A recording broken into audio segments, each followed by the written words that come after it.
Hello class 12 welcome back to concept capsule. நான் உங்கள் Vicky. So நம்ம வந்து எலக்ட்ரோ மேக்னெட்டிக் இண்டக்ஷன் சாப்டர் பார்த்துட்ருக்கோம். ஓகே, அதில் வந்து இன்றைக்கி வந்து 8th லெக்சர் பார்க்க போகிறோம், மியூச்சுவல் இண்டக்டன்ஸ். ஓகே, ஸோ நேற்று வந்து நம்ம என்ன பார்த்தோம்? நேற்று வந்து நம்ம வந்து செல்ஃப் இண்டக்டன்ஸ் பார்த்தோம். ஓகே, செல்ஃப் இண்டக்டன்ஸ் என்ன, அதில் வந்து இண்டக்டர்னு ஒரு புது விஷயம் பார்த்தோம். சரியா, இன்றைக்கி வந்து மியூச்சுவல் இண்டக்டன்ஸ். ஓகே, இப்படி அதுனா என்னது அண்ட் கோஷன்ட் ஆஃப் மியூச்சுவல் இண்டக்டன்ஸ்னால் என்ன, ரொம்ப பேசிக் கான்செப்ட் தான், ரொம்ப ஈஸியாக இருக்கும். டக்குன்னு ஒரு 30 to 35 மினிட்ஸ்க்குள்ளே இந்த டாப்பிக் நம்ம முடிச்சிடலாம். சரியா, அண்ட் கான்செப்ட் கேப்சூல் சேனலுக்கு நீங்கள் புதுசாக இருந்தால் டெஃபினட்டாக சப்ஸ்கிரைப் பண்ணுங்கள். ஓகே, உங்களுக்கு எல்லா லெக்சர்ஸும் நான் அவைலபிள் பண்ணியிருக்கேன். இந்த மாதிரி நீங்கள் வந்து காசு கொடுத்து போனீங்கன்னா கூட இந்த மாதிரி லெக்சர்ஸ் உங்களுக்கு கிடைக்காது. ஓகே, ஸோ அந்த மாதிரி உங்களுக்கு குவாலிட்டியான கண்டென்ட் கொடுத்துருக்கேன். ஸோ எனக்கு வந்து மெயினாக வந்து நீங்கள் இந்த சேனலை வந்து ஷேர் பண்ணணும். ஓகே, எல்லாருக்குமே இந்த சேனலோட லைக் எசன்ஸ் போய் சேரணும். சரியா, சீக்கிரமாகவே வந்து எல்லாருமே வந்து நல்லா எஜுகேட் ஆகணும். அதுதான் என்னோட மெயின் எய்ம். சரியா, நீங்கள் எப்படி எல்லாத்தையும் புரிஞ்சு படிக்கிறீங்களோ அந்த மாதிரி எல்லாருமே புரிஞ்சு படிக்கணும். ஓகே, அதுக்கு வந்து கண்டிப்பாக நீங்கள் ஷேர் பண்ணிகிட்டே இருங்க. அண்ட் திஸ் ஒன், இது வந்து ரொம்ப இம்பார்ட்டண்ட். ஓகே, டெலிகிராமில் நான் கொடுத்தது இல்லாத மெட்டீரியல்ஸே கிடையாது. ஓகே, நான் என்னோடய ஹேண்ட் ரிட்டன் நோட்ஸ் எல்லாமே டெலிகிராமில் இருக்குது. அண்ட் உங்கள் CBSE board previous papers, okay, அந்த ஆஸ்வெல் புக்கு, சாம்பியன் புக்கு, அதெல்லாம் இங்கே இருக்குது. அண்ட் காம்படேட்டிவ்க்கு தேவையான எல்லா மெட்டீரியல், சங்கீஸ், ஓபி டெண்டன் அண்ட் வேறு என்னென்ன புக் இருக்கோ, அரிஹந்த், அதோட எல்லா சீரீஸு எல்லாமே வந்து இதில் இருக்க ப்ரீவியஸ் இயர் புக்ஸ் எல்லாமே இருக்குது. ஸோ டெஃபினட்டாக இந்த சேனல் யூஸ் பண்ணிக்கோங்க, யூஸ் பண்ணி நல்லா படிங்க. சரியா, ஸோ நம்ம வீடியோ ஸ்டார்ட் பண்ணிடலாம். வீடியோ ஸ்டார்ட் பண்ணுறதுக்கு முன்னாடி உங்களுக்கு எல்லாருக்குமே தெரியும், லாஸ்ட் கிளாஸ் நம்ம வந்து செல்ஃப் இண்டக்டன்ஸ்னால் என்னென்னு பார்த்தோம். செல்ஃப் இண்டக்டன்ஸ் என்ன, சின்னதாக ஒரு ரிவிஷன். ஓகே, செல்ஃப் இண்டக்டன்ஸ்னால் ஒன்றும் இல்லை. இப்போ இது ஒரு காயில் எடுத்திருக்கேன். ஓகே, இந்த காயிலில் நான் ஒரு கரண்ட் பாஸ் பண்ணுறேன். ஒரு கரண்ட்டை பாஸ் பண்ணான்னா என்ன ஆகுது, இந்த கரண்ட் வந்து நான் இன்க்ரீஸ் பண்ணுறேன். ஓகே, கான்ஸ்டன்ட் கரண்ட் கொடுக்காம இந்த கரண்ட்டை வந்து இன்க்ரீஸ் பண்ணிக்கிட்டே போகிறேன். அப்போ என்ன ஆகுது, கரண்ட் இன்க்ரீஸ் ஆகிட்டே இருந்தால் என்ன ஆகும், இந்த இதுக்குள்ளே ஒரு மேக்னெட்டிக் ஃபீல்டு க்ரியேட் ஆகுமா. எப்போவுமே உங்களுக்கு என்ன தெரியும், கரண்ட் போகுதுன்னா அது வந்து ஒரு மேக்னெட்டிக் ஃபீல்டு ஜென்ரேட் பண்ணணும்னு தெரியும். அப்போ இந்த சாலினாய்டில் என்ன ஆகுது, ஒரு மேக்னெட்டிக் ஃபீல்டு ஜென்ரேட் ஆகுது. அதுவே நான் கரண்ட் வேல்யூ நான் இன்க்ரீஸ் பண்ணிகிட்டே போனால் இந்த காயிலில் இருக்க மேக்னெட்டிக் ஃபீல்டோட டென்சிட்டி என்ன ஆகும், இன்க்ரீஸ் ஆகும். அப்போ மேக்னெட்டிக் ஃபீல்டு டென்சிட்டி இன்க்ரீஸ் ஆகணும், ஆட்டோமேட்டிக்காக ஃப்ளக்ஸ் இன்க்ரீஸ் ஆகும். அண்ட் உங்கள் எல்லாருக்குமே தெரியும், ஃப்ளக்ஸ் இன்க்ரீஸ் ஆச்சுன்னா என்ன ஆகும், ஃபேரடேஸ் தான் அப்ளை பண்ணணும். ஃப்ளக்ஸ் இன்க்ரீஸ் ஆச்சுன்னா இஎம்ஐ ஜென்ரேட் ஆகும்னு சொன்னேன். இன்டியூஸ்ட் இஎம்ஐ ஜென்ரேட் ஆகும். அண்ட் இந்த இன்டியூஸ்ட் இஎம்ஐ எப்போ ஜென்ரேட் ஆகுதோ அப்போ என்ன ஆகும், உங்களுக்கு ஆட்டோமேட்டிக்காக இன்டியூஸ்ட் கரண்ட் ஜென்ரேட் ஆகும். இந்த இன்டியூஸ்ட் கரண்ட்டோட டேரெக்ஷன் என்னவாக இருக்கும், opposite to the nature of the current. Increasing கரண்ட்டாக இருந்தால் இன்டியூஸ்ட் கரண்ட் வந்து அதை வந்து அப்போஸ் பண்ணும். டிக்ரீஸிங் கரண்ட்டாக இருந்தால் இன்டியூஸ் கரண்ட் வந்து சப்போர்ட் பண்ணும். இதெல்லாம் வந்து உங்களுக்கு செல்ஃப் இண்டக்டன்ஸில் சொல்லி கொடுத்துருந்தேன். கரெக்டாக, ஸோ அதுதான் வந்து இது. ஸோ செல்ஃப் இண்டக்டன்ஸ் தான். அப்புறம் என்ன பார்த்தோம், நம்ம ஒரு ஃபார்முலா பார்த்தோம், எல்னு ஒரு L = N5/Iன்னு ஒரு ஃபார்முலா பார்த்தோம். வேறு L is the inductor and என்னென்ன நம்பர் ஆஃப் டர்ன்ஸு, ஃபைனா உங்களோட ஃப்ளக்ஸு, ஐனா எவ்வளோ கரண்ட் போகுது அப்படின்ட்டு. ஓகே, அண்டு எல்லுக்கு வந்து ஒரு ஈக்குவேஷன் மாதிரி நம்ம கண்டுபிடிச்சிருந்தோம் சால்வ் பண்ணி. கரெக்டாக, அது எவ்வளோ வந்துச்சு, எல்லோடைய அந்த வேல்யூ = இந்த வேல்யூ முக்கியம், L × di/dt ஒரு ஃபார்முலா. இந்த ஃபார்முலா தான் ஆக்சுவலாக ரொம்ப இம்பார்ட்டன்ட். ஓகே, இதை வச்சு நம்ம நிறைய நியூமெரிக்கல்ஸும் சால்வ் பண்ணோம். அதுக்கப்புறம் L = μ0n²πr² ஒரு ஃபார்முலா கொண்டு வந்தோம். Okay, which shows that L is dependent on what, உங்கள் radius and the length of the conductor. Okay, length of the coil. இதெல்லாம் வந்து லாஸ்ட் கிளாஸில் பார்த்தோம். சரிண்ணா, மியூச்சுவல் இண்டக்டன்ஸ், செல்ஃப் இண்டக்டன்ஸ் இதோட முடிஞ்சிச்சு. ஓகே, செல்ஃப் இண்டக்டன்ஸில் செல்ஃபாகவே இன்டியூஸ் கரண்ட் வந்துடுச்சு, அதே காயிலே ஒரு இன்டியூஸ் கரண்ட் வந்துடுச்சு. So self inductance. ஓகே, பிரச்சனையே இல்லை. இது என்ன, இந்த மியூச்சுவல் இண்டக்டன்ஸ், இது பேர்லேயே இருக்குது மியூச்சுவல் இண்டக்டன்ஸ். அதாவது இப்போ என்ன ஆகுதுன்னா, கதை என்ன ஆகுதுன்னா, just listen to the story. Okay, so என்ன பண்ணுறேன், இந்த இடத்துல நான் ஒரு காயில் எடுக்க மாட்டேன், 2 காயில் எடுப்பேன். Okay, so let us assume this is 1 coil. Okay, and இங்கே இருக்கிறது இன்னொரு செகண்ட் காயில். ஓகே, புரிஞ்சா, இது 1 காயில், இது வந்து second coil. Let this be the primary coil, இது வந்து செகண்டரி காயில். ஓகே, இந்த செகண்டரி காயிலில் நான் எந்த விதமான பேட்டரி கனெக்ட் பண்ணல, எதுவுமே கனெக்ட் பண்ணல. ஓகே, இனிஷியலாக நீங்கள் எதுவுமே பார்க்காதீங்க, இந்த லைன்ஸ் எதுவுமே பார்க்காதீங்க, நான் சொல்கிறது மட்டும் கவனிங்க. இனிஷியலாக நான் என்ன பண்ணிட்டேன், ஒரு காயிலை மட்டும் ஃபிக்ஸ் பண்ணிவிட்டு ஜஸ்ட் இங்கே ஒரு கேல்வனோமீட்டரை ஃபிக்ஸ் பண்ணிட்டேன். கேல்வனோமீட்டர் என்ன பண்ணும், எந்த ஒரு சின்ன கரண்ட் வந்தாலும் கேல்வனோமீட்டர் கண்டுபிடிச்சி சொல்லிவிடும். Okay, detecting the small current தான் கேல்வனோமீட்டரோட வேல்யூ. சரியா, ஸோ இதில் வந்து நான் எந்த ஒரு பேட்டரியுமே கனெக்ட் பண்ணல. அப்போ என்ன அர்த்தம், இல்லை எந்த கரண்ட்டுமே ஃப்ளோ ஆகாது. கரெக்டாக, பேட்டரி பொட்டன்ஷியல் டிஃப்ரென்ஸ் க்ரியேட் பண்ணால் தான் கரண்ட் ஃப்ளோ ஆகும். நான் பொட்டன்ஷியல் டிஃப்ரென்ஸ் எதுவுமே கொடுக்கல, ஸோ கரண்ட்டே ஃப்ளோ ஆகாது இனிஷியலாக. ஓகே, எதுவுமே பார்க்காதீங்க, இப்போ இந்த ஆரோ எதுவுமே பார்க்காதீங்க. ஓகே, இதுக்கு பக்கத்தில் ஒரு சர்க்யூட் எடுத்தால இங்கே ஒரு காயில் வச்சுருக்கேன். பட் இந்த காயில் என்ன பண்ணிட்டேன், நான் ஒரு பேட்டரி வச்சுட்டேன். ஓகே, இந்த பேட்டரி வச்சுட்டேன். இனிஷியலாக நான் இந்த ஸ்விட்சை வந்து ஓப்பன் பண்ணிட்டேன்னு வச்சுப்போமே. ஸோ என்ன ஆகுது, இந்த ஸ்விட்சை நான் ஒன்ஸ் க்ளோஸ் பண்ண உடனே இந்த சர்க்யூட்டில் கரண்ட் ஃப்ளோ ஆக ஆரம்பிச்சிருமா? அந்த ரைட் வரும். இந்த சர்க்யூட்டில் கரண்ட்டு ஃப்ளோ ஆக ஆரம்பிச்சிடுறது கரெக்டாக. ஸோ இந்த கரண்ட் ஃப்ளோ ஆகும்போது அதிகமாக நான் இந்த கரண்ட்டோட வேல்யூ இன்க்ரீஸ் பண்ணிக்கிட்டே இருக்கேன், ஃப்ளோவாக இன்க்ரீஸ் பண்ணிக்கிட்டே இருக்கேன். அப்போ ஆட்டோமேட்டிக்காக என்ன ஆகும், இந்த காயிலுக்குள்ளே மேக்னெட்டிக் ஃபீல்ட் ஜென்ரேட் ஆகும்போது நல்லா ஞாபகம் இருக்கா? ஒரு சாலினாய்டு, இது ஒரு சாலினாய்டை ஞாபகம் வச்சுக்கோங்க. சாலினாய்டில் கரண்ட் பாஸ் ஆச்சுன்னா மேக்னெட்டிக் ஃபீல்ட்லாம் எப்படி இருக்கும், along the direction of the current வந்து இந்த சாலினாய்டுக்குள்ளே இருக்கும் கரெக்டாக. ஸோ என்ன ஆகிடுச்சு, எனக்கு ஒரு மேக்னெட்டிக் ஃபீல்டு க்ரியேட் ஆகுது. ஓகே, ஸோ என்ன ஆகுது, இந்த மேக்னெட்டிக் ஃபீல்டோட எஃபெக்ட் இருக்குல்ல, அது வந்து இந்த பக்கத்தில் இருக்க காயிலுக்கு போய் சேரும். மேக்னெட்டிக் ஃபீல்டோட எஃபெக்ட் வந்து இந்த பக்கத்தில் இருக்க காயிலில் போய் எஃபெக்ட் பண்ணும். சரியா?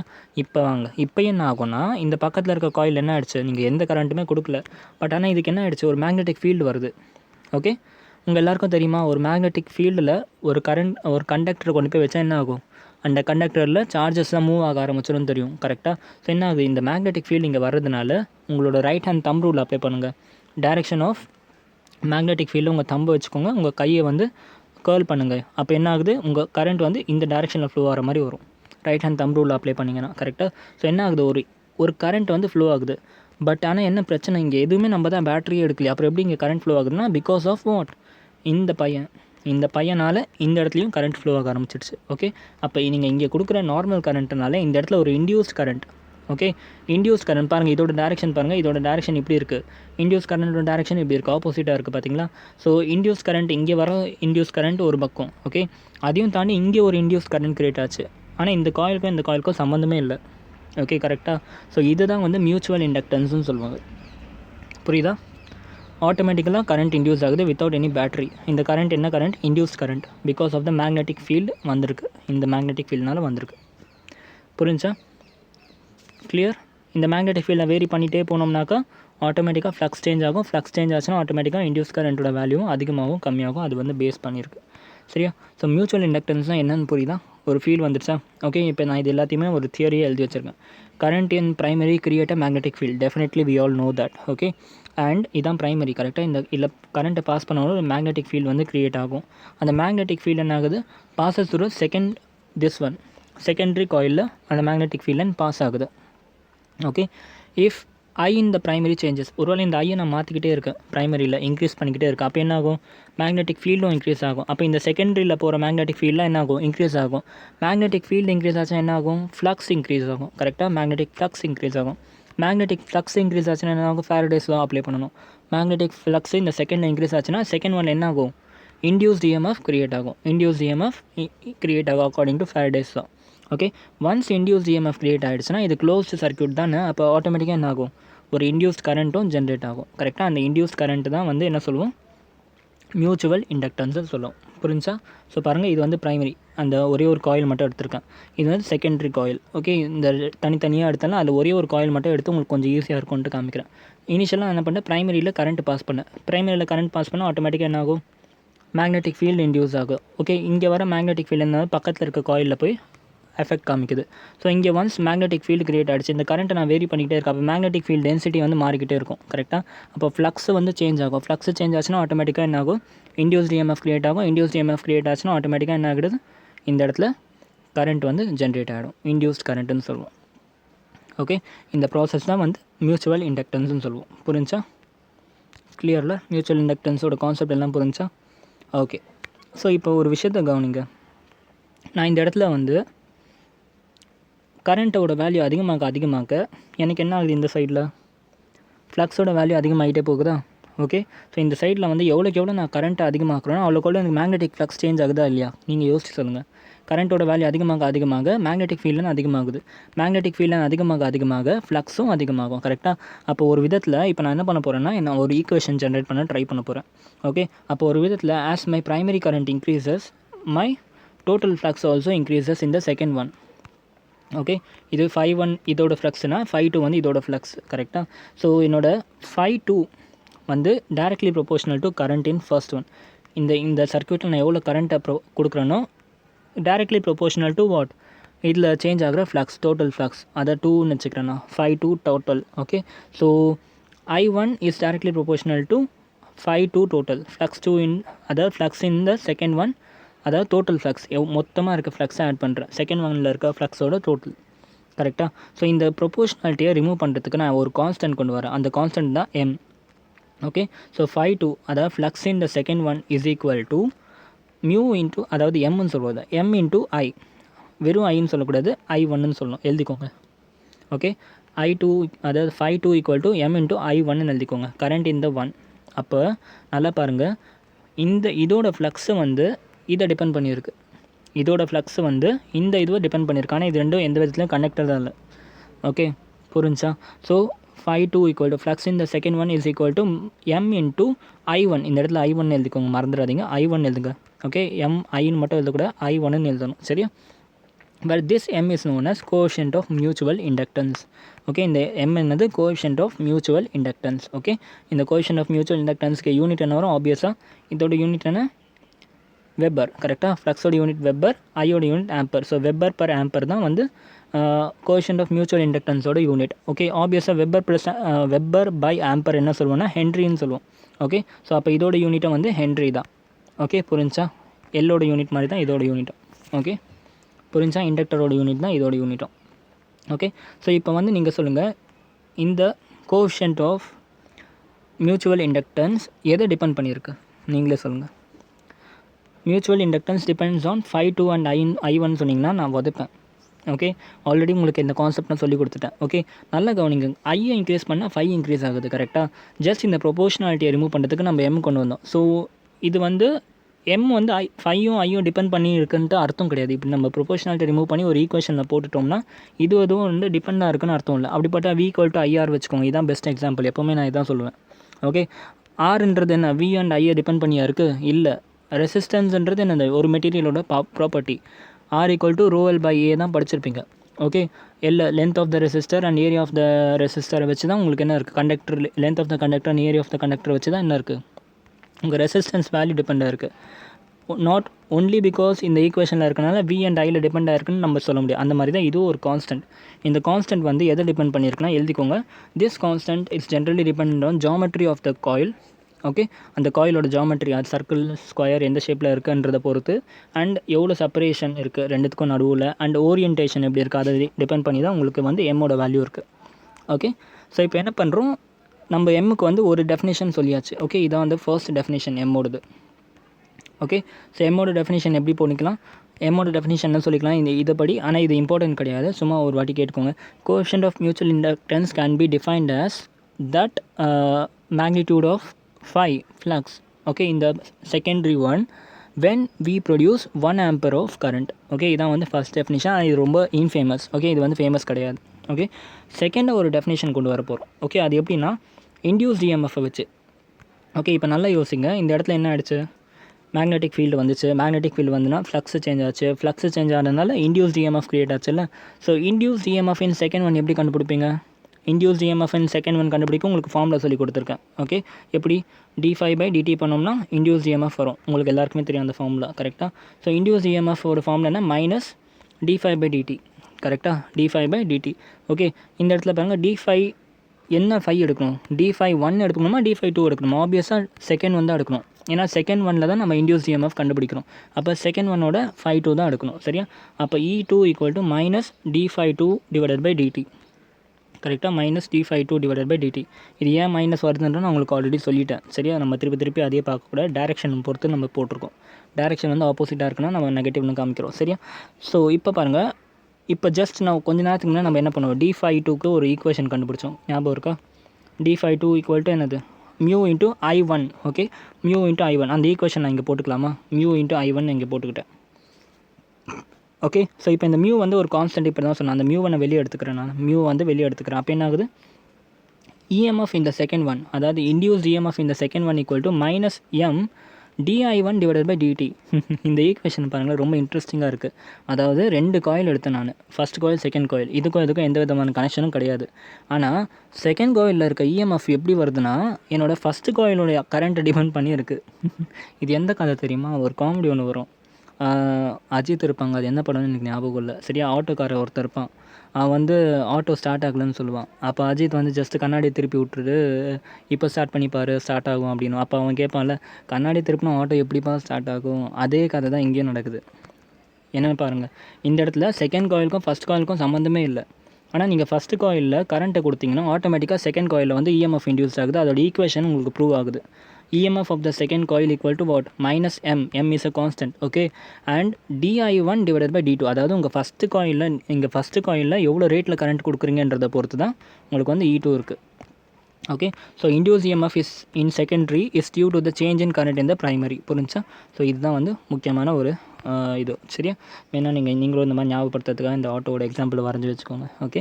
ஸோ இப்போ இதை வந்து நான் இன்னொரு விதத்தில் டிஃபைன் பண்ண போகிறேன். எப்படின்னா, இந்த ஃபார்மில் நான் ரீஅரேஞ்ச் பண்ணி எழுதுகிறேன். M equal to E2 divided by modulus of I1 by di1 by dt போட்டுக்கலாமா? M equal to E2 divided by modulus of di1 divided by dtன்னு போட்டுக்கிறேன். சரியா? ஸோ இப்போ இதோட டெஃபினிஷன் உங்கள் புக்கில் கேட்பாங்க, போர்டு எக்ஸாமில் கேட்பாங்க, எழுதிக்கோங்க. ஒன்றும் இல்லை, நீங்களே சொல்லுங்கள். டெஃபினிஷன் நீங்களே சொல்லுங்கள் பார்ப்போம்.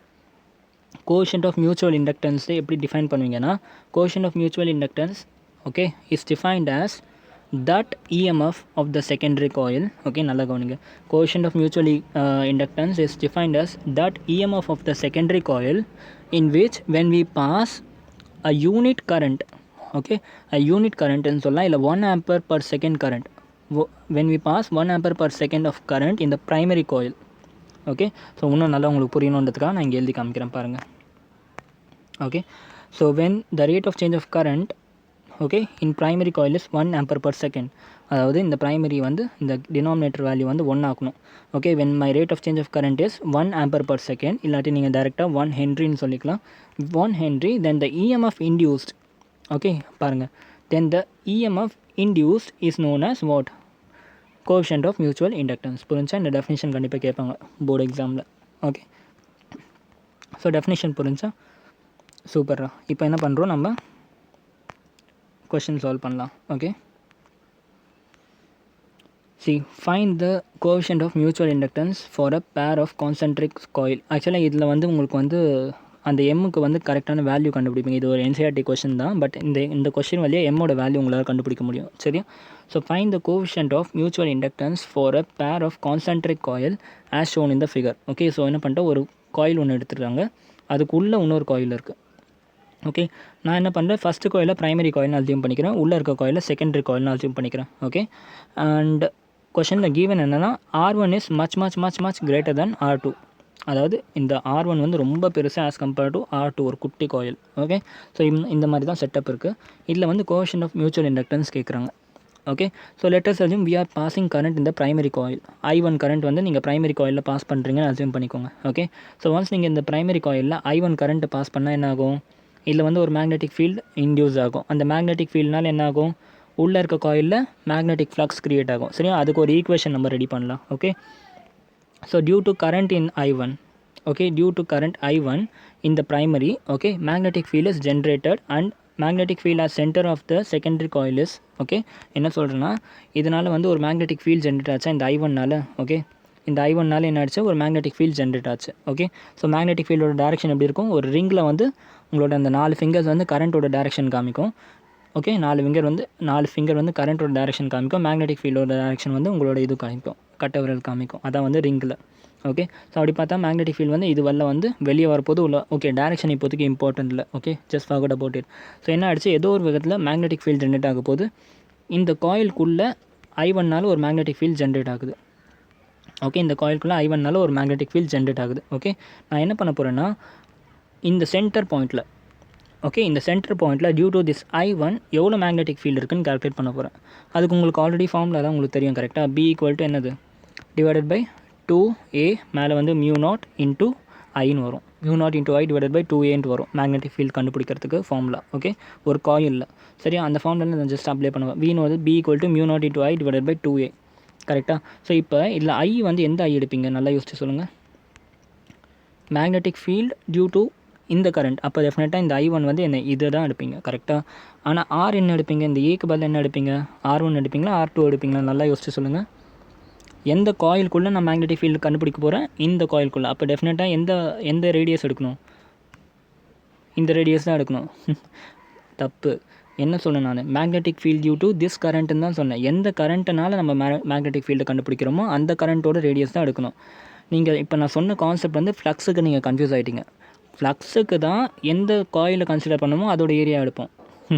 புரிஞ்சா கான்செப்ட் புரிஞ்சுக்கோங்க. ஃப்ளக்ஸுக்கு தான் எந்த காயிலோ அதோட ஏரியா எடுப்போம். பட் மேக்னெட்டிக் ஃபீல்டு வந்து எதனால் ஜென்ரேட் ஆகுது? இந்த ஐனால தானே ஜென்ரேட் ஆகுது. அப்போ ஏ டிஸ்டன்ஸ் வந்து இந்த ஐக்கும் இந்த பாயிண்ட்டுக்கும் நடுவில் இருக்க டிஸ்டன்ஸ் தான் ஏ வரும். அப்போ ஆப்வியஸாக R1 தான் வரும். புரியுதா? ஸோ இது கன்ஃபியூஸ் ஆகும். அதுக்கு தான் உங்களுக்கு நான் வேணும்ட்டு கன்ஃபியூஸ் பண்ணிவிட்டு அப்புறம் கிளியர் பண்ணியிருக்கேன். ஃப்ளக்ஸுக்கு நம்ம கால்குலேட் பண்ணுறப்ப தான் ஏரியாக்குள்ளேயே கால்குலேட் பண்ணுவோம். பட் இப்போ வந்து நம்ம மேக்னெட்டிக் ஃபீல்டுக்கு பார்க்குறோம். ஸோ மேக்னெட்டிக் ஃபீல்டில் ஏ வந்து கண்டக்டர்லேருந்து அந்த பாயிண்ட் வரைக்கும் பார்ப்போம். சரியா? ஸோ அதனால் μ0/I/R1 வந்து கண்டுபிடிச்சிட்டோம். ஓகே, இது வந்து என்னது B1 வச்சுப்போம். சின்ஸ் இந்த B1 மேக்னெட்டிக் ஃபீல்டு வந்து சென்டர் பாயிண்டில் ஆக்ட் ஆகுது. ஓகே, இப்போ நம்ம அசம்ஷன் என்ன? R1 is much greater than R2. Okay, அது எதுக்கு அப்படி அசியூம் பண்ணணும்னாக்கா மேக்னெட்டிக் ஃபீல்டோட வேல்யூ மாறிக்கிட்டே இருக்கும். கரெக்டாக? இங்கே வந்து ஏ வந்து வேறு இருக்குது. ஒரு இந்த இடத்துலனா என்னோட R1 வந்து கொஞ்சம் கம்மியாகிடும். கரெக்டாக? அதுவே இங்கேனா R1 வந்து இன்னும் கம்மியாகிடும். கரெக்டாக? ஸோ என்னோடய காம்ப்ளெக்சிட்டியை கம்மி பண்ணுறதுக்கு நான் என்ன பண்ணிட்டேன், என்னோடய ரேடியஸ் வந்து ரொம்ப குட்டி ரேடியஸாக அசியூம் பண்ணிக்கிட்டேன். ஓகே, அப்போ என்ன ஆகுது, இதே மேக்னெட்டிக் ஃபீல்டு தான் இந்த ஃபுல்லாகவே ஆக்ட் ஆகுதுன்னு அர்த்தம். இதே மேக்னெட்டிக் ஃபீல்ட் ஸ்ட்ரென்த் தான் இந்த ஃபுல்லாகவே ஆக்ட் ஆகுதுன்னு அர்த்தம். ஏன்னா அவ்வளோ குட்டி ரேடியஸில் இது இருக்குது. ஓகே, ஒரே ஒரு மேக்னெட்டிக் ஃபீல்டு மட்டும் தான் பாஸ் ஆகுது, அந்தளவுக்கு குட்டி ரேடியஸ் மாதிரி. ஓகே, அப்போ என்ன ஆகுது, இது ஃபுல்லாகவே ஒரு யூனிஃபார்ம் மேக்னெட்டிக் ஃபீல்ட் பாஸ் ஆகிற மாதிரி ஆகிடுச்சு. ஸோ இந்த பி தான் வந்து இந்த ஃபுல் சர்க்கிள்லையும் பாஸ் ஆகுது. ஓகே, ஸோ மேக்னெட்டிக் ஃபீல்டு எவ்வளோ வந்துச்சுன்னு தெரிஞ்சு இந்த ரிங்குக்குள்ளே. இப்போ என்ன பண்ணணும், ஃப்ளக்ஸ் கண்டுபிடிப்போம். ஃப்ளக்ஸோட ஃபார்ம்ல என்ன? BA cos θ. கரெக்டாக? cos θவில் B என்னது இந்த பக்கம் உங்களை நோக்கி வருது, ஏரியா வெக்டரும் உங்களை நோக்கி வருது. ஸோ θ = 0. அப்போ வெறும் BA மட்டும் வருது. So we know that flux through the secondary வந்து எவ்வளோ? B × A. ஓகே, பியோட வேல்யூ ஜஸ்ட் நம்ம கால்குலேட் பண்ணோம். ஸோ φ2 = μ0 × I1/2R1 இந்த πr² கன்ஃபியூஸ் ஆவாங்க. πr1² வருமா R2² வருமா? நீங்கள் எந்த ஃப்ளக்ஸை கண்டுபிடிக்கிறீங்க பொறுத்து. நான் இப்போ செகண்ட் ஒனோட ஃப்ளக்ஸ் தான் கண்டுபிடிக்கிறேன். செகண்ட் ஒனோட ஃப்ளக்ஸ் கண்டுபிடிக்கும் போது நான் இதோட ஏரியா தான் கன்சிடர் பண்ணணும். ஸோ அதனால் R2 தான் வரும். ஓகே, ஸோ μ0 × I1/2R1 இது பியோட வேல்யூ. ஏன்னா அந்த மேக்னெட்டிக் ஃபீல்ட் தான் இதுக்குள்ளே ஆக்ட் ஆகுது. ஏரியா வந்து πr2². ஓகே, இப்போ ஜஸ்ட் இதை சால்வ் பண்ணுங்கள். φ2 டோட்டல் ஈக்குவல் டு என்னது? μ0 × I2R1. ஓகே, μ0 × I, அதாவது இப்படி மாற்றி எழுதிக்கிறேன், μ0 × πr2² divided by 2R1 into I1. சரியா? let it be first equation. Okay, உங்களுக்கு ஆல்ரெடி ஜென்ரல் ஈக்குவேஷன் தெரியும். φ2 = μm × Iன்னு தெரியும். கரெக்டாக? φ2 = m × Iன்னு தெரியும். கரெக்டாக? இப்போ இந்த ரெண்டு ஈக்குவேஷனும் கம்பேர் பண்ணுங்கள். இந்த ரெண்டு ஈக்குவேஷனும் கம்பேர் பண்ணால் எம்முக்கு ஒரு தனி வேல்யூ வந்துடுச்சா? ஓகே, ஏன்னா இந்த φ2 இருக்குது. கரெக்டாக? இங்கே இருக்க I1ம் இங்கே I1 எழுதிக்கோங்க. இங்கே இருக்க I1ம் சேம் தான். இப்போ மீதி இருக்கிறது என்ன? இந்த டேர்ம் தான். அப்போ இந்த டேர்ம் இஸ் ஈக்குவல் டு இந்த டேர்ம் நம்ம கம்பேர் பண்ணி எழுதிக்கலாமா? So by comparing 1 and 2 m = என்ன வந்துச்சு? μ0 × πr2² divided by R1². Okay, μ0 × πr2² divided by R1². இப்போ பாருங்கள், எம்மோட values depend only on the காயிலோட டைமென்ஷன், ரேடியஸை மட்டும்தான் டிபெண்ட் பண்ணியிருக்கு. புரிஞ்சா? மீதி எல்லாமே கான்ஸ்டன்ட். ஓகே, ஸோ இதுதான் வந்து எம்மோட வேல்யூ. ஸோ டேரெக்டாக உங்களுக்கு ஆப்ஜெக்டிவ்லேயும் இந்த கொஷனை வச்சு கேட்குறதுக்கு சான்ஸ் இருக்குது. கோஎஃபிஷியன்ட் ஆஃப் மியூச்சுவல் இண்டக்டன்ஸ் எவ்வளோ கொடுத்துட்டு ஜஸ்ட் ரேடியஸ் 2 கொடுத்துருவாங்க, பர்மிட்டிவிட்டி கான்ஸ்டன்ட்டில் கொடுத்துருவாங்க. ஜஸ்ட் நீங்கள் என்ன பண்ணணும், போட்டு கண்டுபிடிக்கிற மாதிரி இருக்கும். ஓகே, புரிஞ்சா? கொஷின் கிளியரில்? சூப்பர்ரா. அடுத்து இன்னொரு கொஷின் பார்ப்போம். Find the coefficient of self inductance. Okay, find the coefficient of self inductance for a pair of 2 long solenoid of equal length, one placed inside the other. 2 solenoid எடுத்திருக்கேன், long solenoid 2 எடுத்துட்டேன். ஒரு சாலினாய்டுக்குள்ளே இன்னொரு solenoid வந்து வச்சுருக்கேன். Okay, எனக்கு வந்து இப்போ வந்து கோஎஃபிஷியன்ட் ஆஃப் செல்ஃப் இண்டக்டன்ஸ் கேட்குறாங்க. ஓகே, ஸோ இது வந்து உங்களுக்கு டயக்ராம் இன்னும் கொஞ்சம் ஜூம் பண்ணி காமிக்கிறேன். ஃபஸ்ட்டு ஒரு பெரிய சாலினாய்டு எடுத்திருக்கேன். ஓகே, சாலினாய்டுன்னு சொன்னால் என்ன அர்த்தம்? இதில் கரண்ட்டை பாஸ் பண்ணாக்கா மேக்னெட்டிக் ஃபீல்ட்லாம் இதுக்குள்ளே இப்படி போகும், along the direction of the current போகும். ஓகே, ஸோ இதை பார்த்தா நான் உங்களுக்கு டீட்டெயிலாக சொல்லிட்டேன்டா. ஸோ அதனால தான் கொஞ்சம் பேசிக்காகவே சொல்கிறேன். ஓகே, உங்களால் தெரியலன்னா நீங்கள் வந்து பேசிக் லெக்சர் சாலினாய்ட்லேருந்து பார்த்துட்டு வாங்க, கண்டிப்பாக புரியும். சரியா? அதே மாதிரி இதுக்குள்ளே இன்னொரு சாலினாய்டு எடுத்துக்கிட்டால் அதுக்கும் சேம் லென்த். ஓகே, இப்போ வெளியே இருக்க சாலினாய்டோட லென்த் வந்து L, ரேடியஸ் வந்து let us assume R1 and N. Small n1 என்னது? Number of turns per unit length தான் ஸ்மால் n சொல்கிறேன், அதை வந்து ஸ்மால் n1ன்னு வச்சுக்கிறேன். அதே மாதிரி உள்ளே இருக்கிறதுக்கு வந்து ரேடியஸ் வந்து R2 and small n2, number of turns per unit length. Okay, அது வந்து ஸ்மால் n2. ஓகே, இது வரைக்கும் புரிஞ்சா? வேறு ஸ்மால் n = என்னது?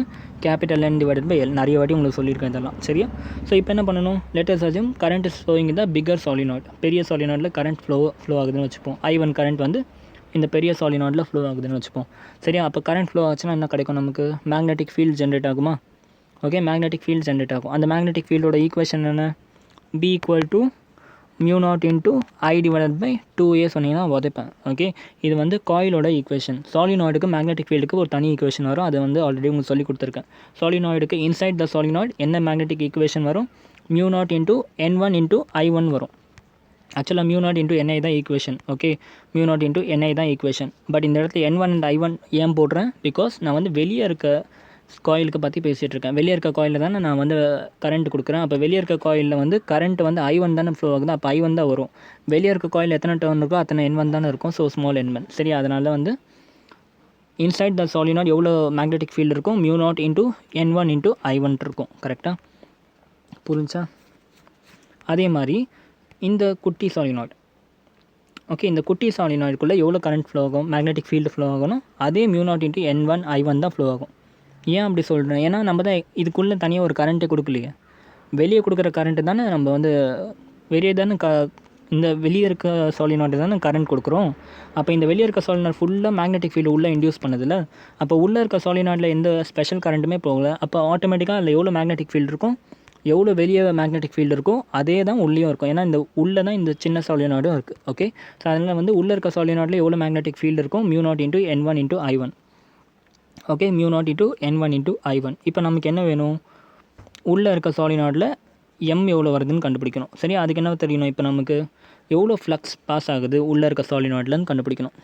ஓகே, உள்ளே இருக்க சாலினாய்டில் எவ்வளோ ஃப்ளக்ஸ் பாஸ் ஆகுதுன்னு கண்டுபிடிக்கணும். சரியா? ஸோ ஃப்ளக்ஸ் த்ரூ சாலினாய்டு 2 எப்படி கண்டுபிடிப்போம், φ2 ஈக்குவல் டு ஃப்ளக்ஸ் இன், அதாவது magnetic flux in one coil into total number of coil போட்டுக்கலாமா? ஏன்னா n நம்பர் ஆஃப் காயில்ஸ் இருக்குல்ல. ஸோ ஒரு காயில் எவ்வளோ ஃப்ளக்ஸோ அந்த ஃப்ளக்ஸை இன்ட்டு n பண்ணோம்னா டோட்டல் ஃப்ளக்ஸ் கிடச்சிரும். கரெக்டாக? ஸோ ஃபஸ்ட்டு ஒரு காயில் எவ்வளோ ஃப்ளக்ஸ் இருக்கும், ஃப்ளக்ஸோட ஃபார்முலான்னா அதே தான், B இன்ட்டு A cos θ தான். ஓகே, இந்த இடத்துல B என்னது, mu naught into N1 into I1. Just அதை இங்கே சப்ஸ்டியூட் பண்ணுறேன். B equal to mu naught into N1 into I1. Area வந்து என்ன ஏரியா எடுப்போம், ஜஸ்ட் நான் சொன்னேன் சின்ன ஏரியா எடுக்கணும். ஏன்னா இப்போ குட்டி சாலினாய்டை பற்றி பார்க்குறோம். ஸோ சின்ன ஏரியா, ஸோ πr2² எடுக்கிறோம். சரியா? ஸோ என்ன டோட்டல் நம்பர் ஆஃப் காயில், அதை மல்டிப்ளை பண்ணிட்டேன், அவ்வளோதான், முடிஞ்சு, ஈக்குவேஷன் ஓவர். ஓகே, ஸோ இப்போ என்ன பண்ணிக்கலாம், இந்த கேபிட்டல் Nக்கு பதில் நீங்கள் வந்து ஸ்மால் n இன்ட்டு எல்னு போட்டுக்கலாம். ஏன்னா we know that small n equal to capital N divided by L. So வந்து ஒரு வேளை உங்களுக்கு இதே இப்படி வச்சுன்னு சால்வ் பண்ணாலும் பண்ணிக்கலாம், இல்லாட்டி வந்து நீங்கள் இந்த மாதிரி ஃபார்மில் மாற்றிக்கிட்டாலும் பிரச்சனை இல்லை. ஏன்னா ஒரு சாலினாய்டுன்னு எடுத்தோம்னா அது நம்பர் ஆஃப் டர்ன்ஸ் வந்து நம்ம கவுண்ட் பண்ணுறது கஷ்டம். ஓகே, ஸோ இன்ஸ்டெட் என்ன பண்ணுவாங்க, உங்களுக்கு ஸ்மால் n தான் ஜென்ரலாக கொடுத்துருப்பாங்க. ஸோ ஸ்மால் nன்ற மாதிரி நம்ம ஈக்குவேஷன் வச்சுக்கிட்டால் நமக்கு ஈஸியாக இருக்கும். So capital N equal to small n into L. Okay, இந்த எல் வந்து என்னது, லென்த் ஆஃப் த சாலினாய்டு. சரியா? Small n into L. Okay, so just என்ன பண்ணுறேன், இந்த எண்ணுக்கு பதிலாக n இன்ட்டு எல் போட்டேன். Okay, n into L. இந்த n வந்து என்னது, குட்டி சாலினாய்டு. ஸோ N2 புரிஞ்சா, இந்த n வந்து குட்டி சாலினாய்டு. ஏன்னா இப்போ நம்ம இங்கே பார்க்குறது ஃபுல்லாக சாலினாய்டு 2. சாலினாய்டு 2ல் N2 I2 L2 அப்படி தான் பார்ப்போம். கரெக்டாக? ஸோ B வந்து மேக்னெட்டிக் ஃபீல்டு ஆல்ரெடி ஈக்குவேஷன் கண்டுபிடிச்சா, mu naught into N1 into I1, அது இங்கே போட்டாச்சு. ஏக்கு பதில் குட்டி சாலினாய்டோட ஏரியா எவ்வளோ, π இன்ட்டு r2², அதை இங்கே போட்டாச்சு. எண்ணுக்கு பதில் என்ன பண்ணணும், N1 இன்ட்டு Lன்னு போட்டுக்கலாம். ஓகே, ஸோ அதாவது N2 இன்ட்டு L1 போட்டுக்கலாம். கரெக்டாக? N2 இன்ட்டு L1 போட்டுக்கலாம், வேறு L1 and L2 are equal in this case. Okay, so இதுதான் உங்களோட ஃபைனல் ஈக்குவேஷன். இப்போ இதை ரீஅரேஞ்ச் பண்ணி எழுதுனா ஆன்சர் கிடச்சிடும். So 5 total in the second solenoid equal to mu not constant, N1ம் N2வும் கான்ஸ்டன்ட், அதை அப்படியே இங்கே எழுதிக்கோங்க. πr2² கான்ஸ்டன்ட், அதையும் இப்படி எழுதிக்கலாம். மீதி என்ன இருக்குது, எல்லும் இருக்குது, எல்லும் இங்கே எழுதிக்கலாம். மீதி வந்து ஜஸ்ட் I1 மட்டும்தான் இருக்குது, அதை வெளியே எழுதிக்கலாம். ஓகே, அப்போ total flux in the second solenoid equal to mu not N1 into πr2² into L into I1. Okay, இப்போ உங்களுக்கு ஜென்ரலாக ஒரு ஈக்குவேஷன் தெரியும், டோட்டல் ஃப்ளக்ஸ் ஈக்குவல் என்ன தெரியும், M இன்ட்டு I1 தெரியும். ஓகே, இப்போ இந்த ஈக்குவேஷன் கம்பேர் பண்ண ஆட்டோமேட்டிக்காக எம்மோட வேல்யூ என்ன வருது, நான் இங்கே பாக்ஸ் போட்டிருக்க வேல்யூ தான் எம்மோட வேல்யூ வரும். Okay, so M equal to mu naught into N1 into πr2² into L தான் எம்மோட வேல்யூ. ஓகே, ஸோ சாலிடான்னு எடுத்தால் எம்முக்கு வேறு வேல்யூ வருது, ஒரு காயில்னு எடுத்தோம்னா எம்முக்கு வேறு வேல்யூ வருது. சரியா? புரிஞ்சா? ஸோ இவ்வளோ தான் வந்து கோஎஃபிஷியன்ட் ஆஃப் மியூச்சுவல் இண்டக்டன்ஸுக்கு லெக்சர். ஓகே, ஸோ ஃபஸ்ட் என்ன சொன்னேன், சாலினாய்டை பற்றி பேசணும் நம்ம. ஃபஸ்ட் என்ன சொன்னேன், மியூச்சுவல் இண்டக்டன்ஸ்னால் என்னென்னு சொன்னேன். ஓகே, ரெண்டாவது காயிலில் கரண்ட்டே கொடுக்காமல் ஆட்டோமேட்டிக்காக அதில் கரண்ட் வந்துச்சுன்னா அதை மியூச்சுவல் இண்டக்டன்ஸ்னு சொல்லுவோம். சரியா? ஸோ அடுத்து இந்த ஈக்குவேஷன் பார்த்தோம். இந்த ஈக்குவேஷன் ரொம்ப இம்பார்ட்டன்ட் ஃபார் டெரிவேஷன்ஸ் தான். 5 equal to mu M into, அது ஆக்சுவலாக M நான் மியூன்னு சொல்கிறேன், M. Okay, M into I1. Okay, நான் இந்த இடத்துல 1ன்னு எழுதலை, நீங்கள் எழுதிக்கோங்க, M இன்ட்டு I1 வரும். சரியா? அடுத்து வந்து இஎம்எஃப் கண்டுபிடிச்சோம். இஎம்எஃப் வந்து செகண்ட் காயிலில் எவ்வளோ இருக்கும்னா ஃபஸ்ட் காயிலில் டிபெண்ட் பண்ணியிருக்கோன்றதெல்லாம் பார்த்தோம். ஓகே, அதுக்கப்புறமா நம்ம ஒரு நியூமெரிக்கல் வச்சு நம்ம வந்து எம்மோட வேல்யூ கால்குலேட் பண்ணோம். μ0 × πr2² / 2r1². இது எப்போனா ஒரு காயிலாக இருந்துச்சுன்னா. இதே வந்து ஒரு சாலினாய்டாக இருந்துச்சுனாக்கா நமக்கு எம்மோட வேல்யூ என்ன வரும்? μ0 × n1 n2 πr2² × L × I1. Okay, so இவ்வளோ தான் வந்து சாலினாய்டில் நம்ம பார்க்க வேண்டிய விஷயங்கள், அதாவது மியூச்சுவல் இண்டக்டன்ஸை நம்ம பார்க்க வேண்டிய விஷயங்கள். ஓகே, ஸோ அவ்வளோதான். நாளைக்கு வந்து ஏசி பார்த்துட்டு எட்டி கரண்ட் பார்த்தோம்னா இந்த லெக்சர் ஃபுல்லாக முடிஞ்சிடும். சரியா? So thank you so much guys. And சீக்கிரமாகவே ஆல்டர்னேட்டிங் கரண்ட் ஆரம்பிச்சுன்னா கவலைப்படாதீங்க. அண்ட் படிச்சுக்கிட்டே இருங்க, வீடியோ ஷேர் பண்ணிகிட்டே இருங்க, லைக் பண்ணுங்கள், பிடிச்சிருந்துச்சுன்னா கமெண்ட் பண்ணுங்கள். Okay, thank you so much and good bye. Take care. Jai Hind.